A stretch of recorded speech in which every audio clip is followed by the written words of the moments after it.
Class 7th की maths की class में आपका एक बार फिर से स्वागत है। बच्चों, आज हम एक नया चैप्टर स्टार्ट करना है। तो हम लोगों ने ये जो आपका पाठ्यक्रम का मासिक विभाजन है इसको लेकर के चलिए। तो इसके अनुसार हम लोगों ने ये सारे चैप्टर कंप्लीट कर लिए हैं और इसके पहले जो है हम लोगों ने सांख्यिकी तक चैप्टर कंप्लीट कर लिए हैं और अब हमें स्टार्ट करना है रेखीय समीकरण। तो रेखीय समीकरण हमारा चैप्टर नंबर 6 है बच्चों। ये देखिए बच्चों, जो आपका इकाइयों का नाम दिया, क्रम दिया चैप्टर का, तो इसमें जो है वो चैप्टर नंबर 6 जो है वो रेखीय समीकरण है। तो आइए हम देखते हैं चैप्टर नंबर 6 में क्या है। यहाँ ध्यान दीजिए बच्चों, चैप्टर का नाम है रेखीय समीकरण। तो सबसे पहले हम समीकरण क्या है इसको समझ लेते हैं। तो बच्चों, चर राशियों और अचर राशियों के बारे में सुना है आप लोगों ने। तो चर राशियाँ जो होती हैं वो कौन सी होती हैं? चर राशियाँ जो हुई वो हमारी ABCD XYZ ये सब क्या हैं? चर राशियाँ कहलाती हैं। ठीक है, तो चर राशियाँ क्या हो गई? XYZ ये सब क्या है? हमारी चर राशियाँ हो गई। ठीक है, अचर राशियाँ क्या है? आ से अचर, आ से अंक। ठीक है, तो जो इतने भी अंक हैं 1 2 3 4 डैश डैश डैश जितने भी अंक हैं वो कौन सी राशियाँ कहलाएंगी? अचर राशियाँ कहलाएंगी। तो बच्चों, चर राशियों और अचर राशियों को मिला करके जो बनता है वो हमारा क्या कहलाता है? बीजीय व्यंजक कहलाता है। चर राशियों और अचर राशियों को मिलाकर जो बनता है वो क्या कहलाता है बच्चों? बीजीय व्यंजक। जैसे मान लीजिए अगर दिया हुआ है 2x + 3y, ठीक, तो ये क्या है? एक बीजीय व्यंजक है जो चर राशियों और अचर राशियों से मिलकर के बना हुआ है। अब बात आती है समीकरण की। तो समीकरण क्या चीज़ है? समीकरण से तात्पर्य है अगर बराबर का चिन्ह लगा करके दूसरी तरफ भी कुछ है तो ये क्या कहलाएगा? हमारा समीकरण कहलाएगा। ठीक है, अगर बराबर लगा के 0 या कुछ भी अंक है या कोई दूसरा चर राशि है, अगर बराबर का चिन्ह लगा हुआ है तो वो क्या बन जाता है बच्चों? समीकरण बन जाता है। ठीक है, तो समीकरण जो है वो AX + BY = 0 समझ लीजिए, या इस टाइप का होगा, यानी बराबर का निशान जरूर लगा होगा। अब यहाँ पर बात आती है रेखीय समीकरण की। तो रेखीय समीकरण क्या है बच्चों? तो रेखीय समीकरण से तात्पर्य हुआ कि जहाँ पर चर राशि की अधिकतम घात जो है वो क्या है? 1 है। ठीक है, तो वो समीकरण क्या कहलाएंगे? रेखीय समीकरण कहलाएंगे। जो चर राशियाँ हमारी दी हुई हैं इनकी घात, पावर, जैसे अगर कहा जाए तो 2x² + 3y + 1 = 0, ये भी एक समीकरण है लेकिन ये रेखीय समीकरण नहीं है, ये एक द्विघात का समीकरण है क्योंकि इसमें चर राशि की मैक्सिमम पावर कितनी है? 2 है। तो अगर चर राशियाँ चाहे x हो चाहे y हो उसमें अधिकतम घात 1 है दोनों की, तो वो समीकरण क्या कहलाता है बच्चों? रेखीय समीकरण कहलाता है। आपको समझ में आ गया होगा कि रेखीय समीकरण क्या है। अब हम इस प्रश्नावली जो ये चैप्टर है बच्चों रेखीय समीकरण, इसमें जो है हमको हल करना है कि उन समीकरण को हल किस तरीके से करेंगे। तो एक चीज़ ध्यान दीजिए कि समीकरण जो होगा उसके दोनों पक्षों में एक ही संख्या को अगर हम जोड़ देते हैं या घटा देते हैं तो उसमें कोई फ़र्क नहीं पड़ता है। यानी अगर मान लीजिए जैसे ये दिया हुआ है यहाँ पर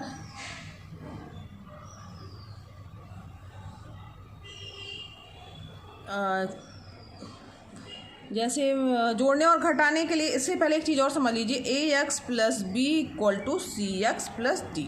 ठीक है, जहाँ पर A और C जो है वो बराबर नहीं हो सकते हैं तो ये हमारा क्या कहलाएगा? एक रेखीय समीकरण कहलाएगा। समझ में आ गया?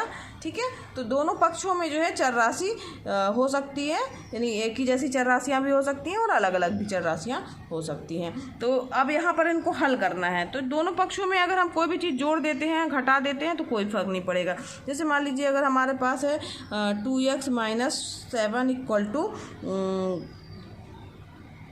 5, तो अगर हम इसमें 2x - 7 + 5 कर दें और यहाँ पे -5 जोड़ दें दोनों तरफ तो कोई फ़र्क नहीं पड़ेगा। यानी दोनों तरफ अगर हमने एक जैसी चीज़ों को जोड़ा है या घटाया है या गुणा किया है तो कोई भी जो है फ़र्क नहीं पड़ेगा। जोड़ दें, घटा दें, गुणा कर दें या भाग कर दें, कुछ भी कर दें तो फ़र्क नहीं पड़ेगा, लेकिन दोनों पक्षों में करना होगा। ये आपको ये चीज़ का ध्यान दीजिएगा। ठीक है, तो तब उसमें कोई मान बराबर कोई चेंजेस नहीं होते हैं।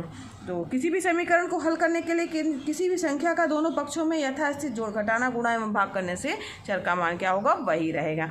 फिर इसका दूसरा जो है पॉइंट ध्यान देने वाला ये है कि समीकरण को शीघ्रता से हल करने के लिए एक पक्ष या आंशिक पक्ष को दूसरे पक्ष में स्थानांतरित कर देते हैं और समीकरण को फिर हल करते हैं। तो स्थानांतरण की जो यह विधि क्या कहलाती है, पक्षांतर कहलाती है।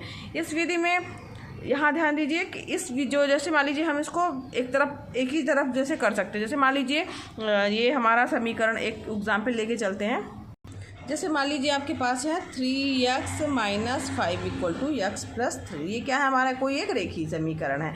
तो यहाँ पर अब जैसे इसे हल करना है तो अगर हम इसको पक्षांतरित कर दें, यानी जैसे 3x को इस तरफ लेके आए, 3x तो -x = यहाँ पर इस तरफ जाएगा 5 + 3। अब यहाँ पर देखिए नियम क्या है, यानी कि हम दूसरी तरफ जो है वो शीघ्रता से हल करने के लिए हम क्या करेंगे, एक पक्ष वाला ये हमारा बायां पक्ष है, ये हमारा दायां पक्ष है।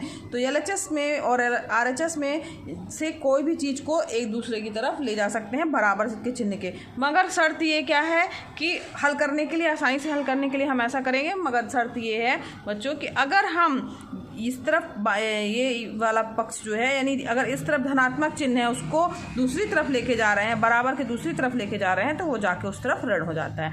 यहाँ धन था, इस तरफ आया तो क्या हो गया, ऋण हो गया। इसी तरीके से बच्चों अगर ऋणात्मक कोई मान है तो वो जब बराबर के दूसरी तरफ जाएगा, यानी दूसरे पक्ष में जाएगा, दाएं पक्ष से बाएं पक्ष या बाएं से दाएं की ओर जाएगा, तो उसका चिन्ह चेंज हो जाता है, चिन्ह परिवर्तित हो जाता है। प्लस है तो माइनस हो जाएगा, माइनस है तो प्लस हो जाएगा। ठीक है, अगर गुणे में है तो भाग हो जाएगा, भाग है तो गुणे में हो जाएगा। ये जो है ध्यान देने वाली चीज़ है, इसी पर आधारित है हमारे प्रश्नावली के सारे प्रश्न। आइए बढ़ते हैं अपनी प्रश्नावली अभ्यास 6A की ओर।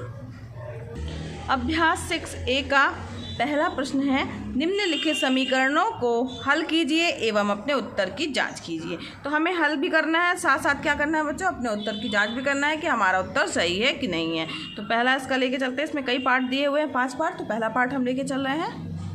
अब देखिए ये हमारा समीकरण दिया हुआ है, ठीक है, रेखीय समीकरण दिया हुआ। अब इसको हल कैसे करेंगे, तो यहाँ पर हमें पता है कि एक जैसी चीज़ों को जोड़ या घटा सकते हैं, कोई फ़र्क नहीं पड़ता है समीकरण में। तो यहाँ पर 3x है, तो हम ऐसा भी कर सकते हैं, पक्षांतरित कर सकते हैं। तो मान लीजिए हमने पक्षांतरण किया तो जो अंक वाली चीज़ें हैं वो एक तरफ लेके आई, तो 4 है, यहाँ -5 है, तो यहाँ पे क्या हो जाएगा बच्चों, +5 हो जाएगा।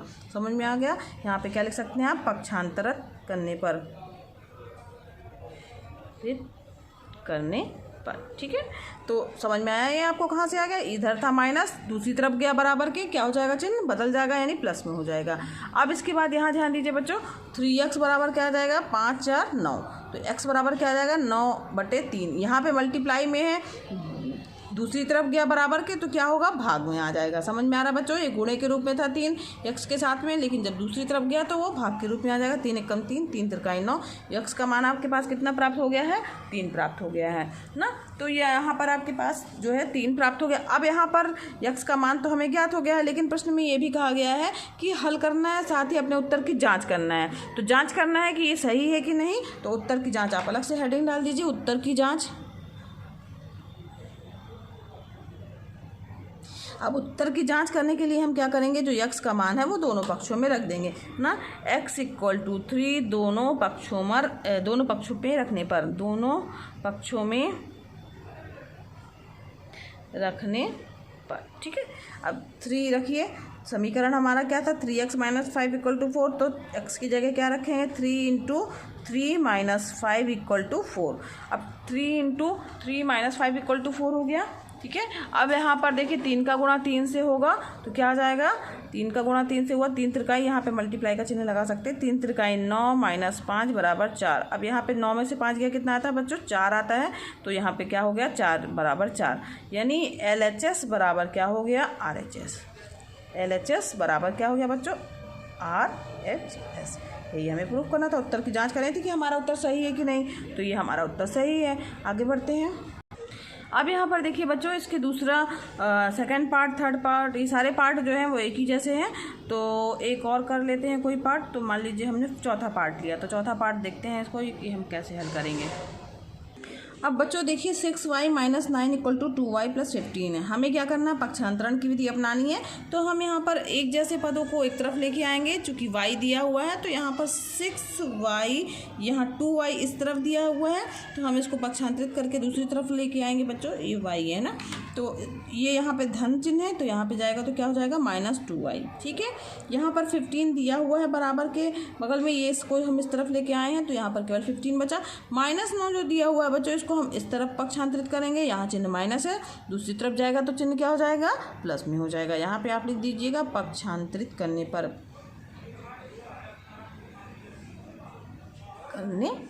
ठीक है।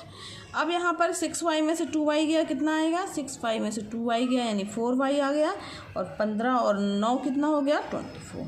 ठीक, y इक्वल टू क्या हो जाएगा, यहाँ देखिए 4 गुणे के रूप में दिया हुआ है बच्चों। अब जब हम इसको दूसरी तरफ लेके जाएंगे तो वो क्या हो जाएगा, भाग में आ जाएगा, 4 × 4 4 से 24। तो y का मान कितना आ गया बच्चों, 6 आ गया, y इक्वल टू 6। अब ये y का मान हमें प्राप्त हो गया है। अब हमें उत्तर की जांच करनी है, तो उत्तर की जांच करने के लिए आप क्या करेंगे, y का मान जो है वो दोनों पक्षों में रख देंगे। उत्तर की जांच,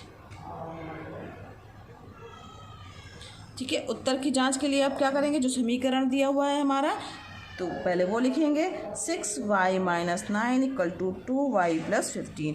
अब यहाँ पर y का मान 6 रख देंगे ना, तो 6 × 6 - 9 बराबर 2 × 6 धन 15। यहाँ लिख दीजिएगा कोष्टक में y = 6 रखने पर, ठीक है, रखने पर। ये हमारा कोष्टक बंद हो गया। 6 का गुणा 6 से हुआ, कितना आ गया, 36 -9 आ गया, यहाँ पे 6 दूनी 12 धन 15 हो गया। ठीक है, तो 36 में से 9 जाएगा, वो कितना आएगा, 36 में से 9 गया तो आ गया 27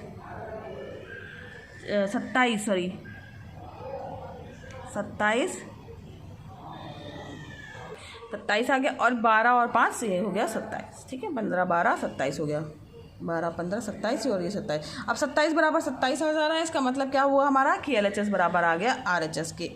तो ये LHS है हमारा, LHS बराबर हो गया RHS के। तो ये हमारी उत्तर की जांच हो गई कि हमारा उत्तर सही है। क्यों, क्योंकि हमारे दायां पक्ष बाएं पक्ष के बराबर आ रहा है। तो ये हमारा प्रूफ करना था, सिद्ध करना था। तो आइए बढ़ते हैं अब नेक्स्ट प्रश्न की ओर। यहाँ देखिए दिया हुआ है, निम्नलिखित समीकरणों को हल कीजिए और उत्तर की जांच कीजिए। तो यहाँ पर भी इसी तरीके से हल करना है। आइए इसका पहला प्रश्न लेके चलते हैं, x/3 - 7 = 4। अब देखिए इसको हल करना है हमें, तो सब x/3, चूँकि यहाँ पर देखिए माइनस का चिन्ह लगा हुआ है, तो इस तरफ जाएगा तो क्या हो जाएगा, प्लस हो जाएगा। तो ये हो गया हमारा। इसके बाद क्या आ जाएगा, x/3 = 7 और 4 गया, कितना हो गया, 11 हो गया। अब यहाँ पर देखिए ये बटे में है यानी भाग के रूप में है, जब दूसरी तरफ जाएगा तो क्या हो जाएगा, वो मल्टीप्लाई में हो जाएगा। तो 11 × 3 यानी 33 हो गया। ठीक है, x = क्या आ जाएगा, 33 हो गया। तो ये इसका उत्तर हो गया हमारा। x का मान ज्ञात हो गया। यहाँ पे आप लिख दीजिएगा पक्षांतरित करने पर,